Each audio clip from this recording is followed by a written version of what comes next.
คมไว้แสงสองกระเบิดแม่นยางเฮ้ยก็ย่อมบ่ได้คือกันนะเว้ย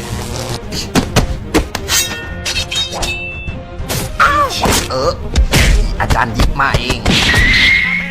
แบบนี้มันต้องเจอพลังคือเตา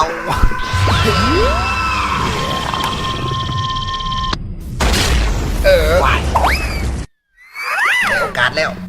เสร็จกูแล้วเว้ยไงมันมาทัดจบเอา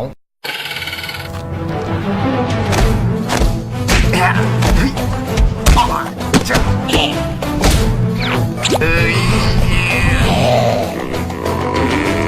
เฮ้ยหลุดไปแล้ว